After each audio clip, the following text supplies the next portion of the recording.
Hello दोस्तों, my self जय यादव। आप सभी का स्वागत है आपके अपने चैनल प्रे विद पूजा। तो आज हम लोग पढ़ेंगे 28 दिसंबर 2021 सेकेंड शिफ्ट, यानी कि 28 दिसंबर सेकेंड शिफ्ट में जो एग्जाम हुआ था रेलवे का। तो उसमें जो जीएस क्वेश्चन उसमें कैसे क्वेश्चन आए थे तो उसके बाद डिस्कस करेंगे और एक्सप्लेन करेंगे।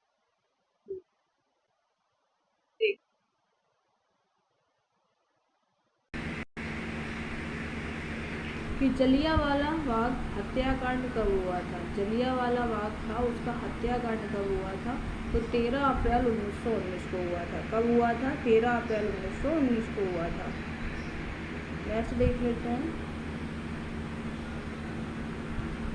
पलासी का युद्ध किसके बीच हुआ था? जो पलासी का युद्ध हुआ था वो किसके बीच हुआ था और कब हुआ था? तो पलासी का युद्ध हुआ था 1757 की। ठीक है, किसके बीच हुआ था?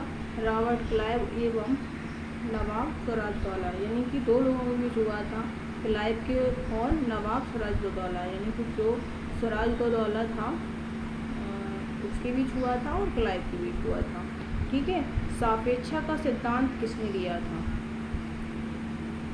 देखिए, इसको दूर कर लेते हैं। सापेक्षा का सिद्धांत किसने दिया था? तो अल्बर्ट आइंस्टीन ने दिया था। किसने दिया था? अल्बर्ट आइंस्टीन ने दिया था। किसका दिया था? सापेक्षा का सिद्धांत। नेक्स्ट देख लेते हैं। भारत का पहला संचार उपग्रह कौन सा है? तो वो है एप्पल। ठीक है, जापान की मुद्रा क्या है? तो जापान की मुद्रा एन है। मोस्ट इम्पोर्टेंट क्वेश्चन है, कई एग्जाम में पूछा गया है। इसको देख लेते हैं।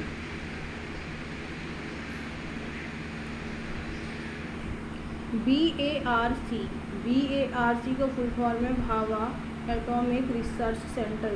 का मुख्यालय कहाँ है? तो इसका मुख्यालय है मुंबई। ठीक है, नेक्स्ट देखिए। टैक्सोनॉमी के जनक कौन है? Karl Linnaeus. कौन है? Karl Linnaeus. 2020 का, यानी देखिए करंट 2021 में था इसका एग्ज़ाम, इसमें करंट का भी अच्छा खासा वेटेज है। तो 2020 का, इसको इधर देखिए, 2020 का अर्थशास्त्र में नोबेल पुरस्कार जो अवार्ड दिया गया था वो किसे दिया गया था? तो दिया गया था पॉल मिलीग्राम और रॉबर्ट बी विल्सन को दिया गया था। किसको दिया गया था? विल्सन को दिया गया था। ठीक है, उसको देख लेते हैं।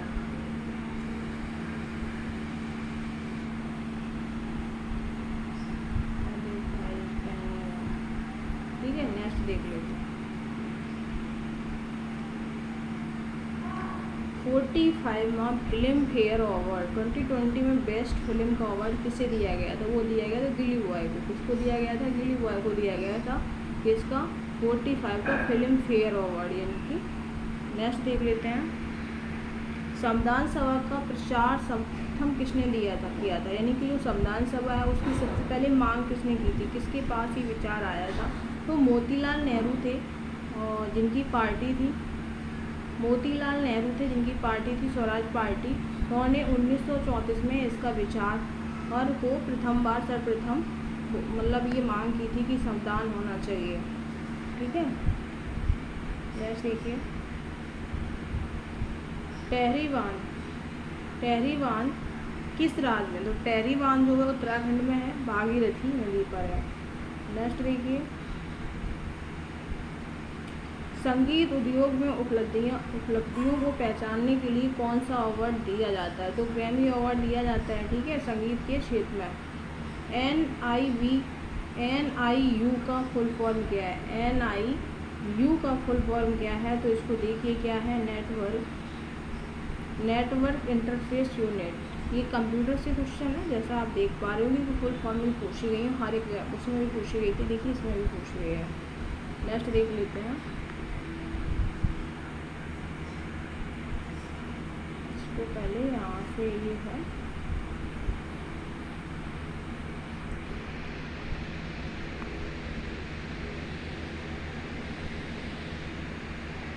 इसको यहाँ कवर कर रहा है, कोशिश करना देखने की। यहाँ पूरी कोशिश हम कर रहे हैं, ठीक है। 5 बार कॉमनवेल्थ गेम्स का आयोजन किस देश ने किया? तो वो किया था ऑस्ट्रेलिया ने। मौलिक कर्तव्य को संविधान के किस संशोधन में जोड़ा गया? तो 45 है, यानी कि 42वां संविधान संशोधन 1976 में मौलिक कर्तव्य को जोड़ा गया है। नेक्स्ट देखिए, मोपाला विद्रोह कब हुआ था? तो 1921 में हुआ था और केरल में हुआ था। नियत ताप पर गैस का आयतन दाब के व्युत्पाती होता है किस नियम के अनुसार? तो वो था बॉयल का नियम, जिसके भारत में राष्ट्रीय आय की गणना सर्वप्रथम किसने की थी? तो सर्वप्रथम की थी दादा भाई निरोजी ने। सूर्य का चमकीला सतह क्या कहलाता है? फोटोस्फीयर कहलाता है। नेक्स्ट देखिए,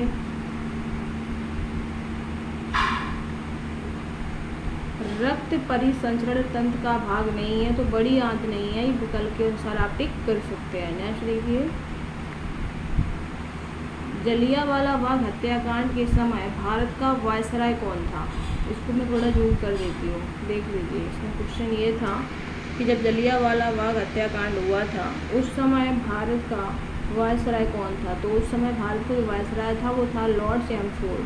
यूएनडीपी का मुख्यालय कहाँ है? तो यूएनडीपी का मुख्यालय न्यूयॉर्क है। यूएनडीपी का फुल फॉर्म है, यू मतलब यूनाइटेड, एन मतलब नेशन, डी मतलब डेवलपमेंट, पी मतलब प्रोग्राम, यानी कि हुआ यूनाइटेड नेशन डेवलपमेंट प्रोग्राम।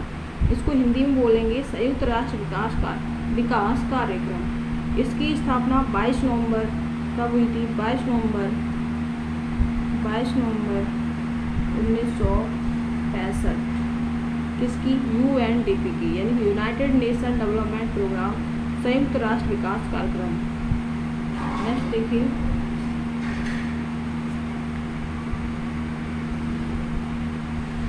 साहित्य अकादमी का मुख्यालय कहाँ है? तो नई दिल्ली है। कहाँ है? नई दिल्ली है। किसका? साहित्य अकादमी का। भारत का प्रथम परमाणु संयंत्र कहाँ स्थापित हुआ था? तारापुर महाराष्ट्र में। कहाँ हुआ था? तारापुर महाराष्ट्र में। नॉन वोल्टाइल स्थायी मेमोरी है रोम, यानी कि रोम का मतलब है रीड ओनली मेमोरी। रोम मीन्स, ये भी कंप्यूटर से रिलेटेड क्वेश्चन है।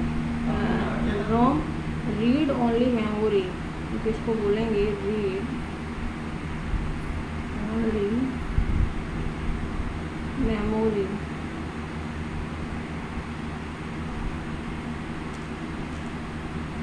ठीक है, मेमोरी इसको आप अच्छे से कवर कर सकते हैं। देखिए निकल जाओ, हो नहीं रहा है, अरे निकल जा यार। ठीक है, सॉरी इसके लिए। वो हो जाता है, आप समझ सकते हैं, कुछ ना कुछ थोड़े बहुत इशू बने ही रहते हैं, बट कोई नहीं। उर्वरक उत्पादन से संबंधित क्रांति कौन है? यानी कि उर्वरक होती है खाद, ठीक है, तो ये होती है गृह क्रांति। कौन सी होती है? गृह क्रांति होती है।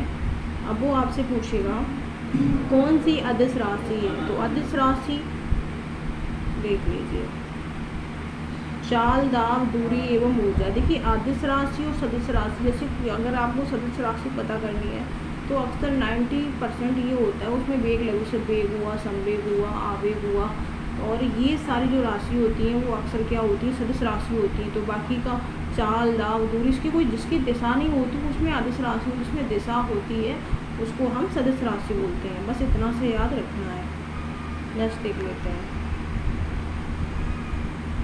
विदेश धरती पर भारतीय ध्वज फहराने वाला प्रथम व्यक्ति कौन था? तो वो था मैडम भिकाजी कामा, ठीक है, यानी कि इसने क्या किया था? भारतीय ध्वज को पहली बार फहराया था।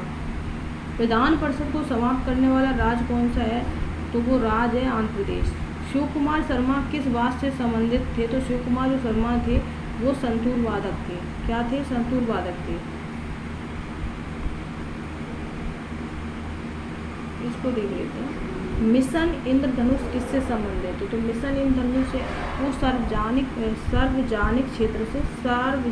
क्षेत्रों से के बैंकों से, यानी कि जितने हैं क्षेत्र हैं आसपास के, उनकी बैंकों से मिश्रण है, इंद्रधनुष का संबंध है। वायु प्रदूषक का संकेतक क्या है? तो वो है लाइकेन। क्या है? लाइकेन। गीता रहस्यमय ग्रंथ की रचना किसने की थी? तो बाल गंगाधर तिलक ने की थी। विटामिन ई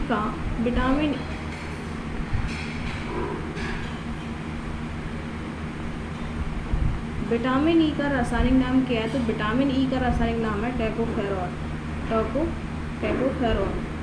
धान के खेत में कौन सी गैस निकलती है? धान के खेत में मीथेन गैस निकलती है, ठीक है, जिसको बोलते हैं CH4, ठीक है, CH4।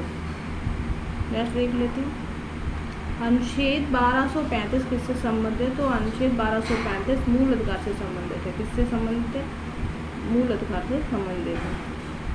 मूल अधिकार से संबंधित है। नेक्स्ट देखिए, अक्षांश और देशांतर रेखा के बीच का कोण कितना होता है? तो अक्षांश और देशांतर के बीच की रेखा की बात करें तो इसके बीच का जो कोण होता है 66.5 डिग्री, यानी कि 68.5 डिग्री होता है। तो ये हमने आज आपको 28 दिसंबर सेकंड शिफ्ट का जो GS पोर्शन था, उसको मैंने जो पेपर था आए हुए तो क्वेश्चन थे NTPC, मैंने उसको सॉल्व किया है। तो कल हम लोग पढ़ेंगे 29 दिसंबर 2021 का फर्स्ट चैप्टर का पेपर सॉल्व। तो ये पेपर आप देखते रहिए। पेपर अगर आपने देख ली तो आप 70% आपका एग्जाम और क्रैक हो जाता है, क्योंकि हमें पता चल जाता है किस किस टॉपिक से कैसे क्वेश्चन पूछे। अगर आप कुछ भी नहीं करें, 124 शिफ्ट के ये पेपर है जिसको हम सॉल्व करवा रहे हैं, तो आप कंटिन्यू बने रहिए और मिलते हैं नेक्स्ट वीडियो में। ख्याल रखें और अपना सजेशन है वो देते रहें।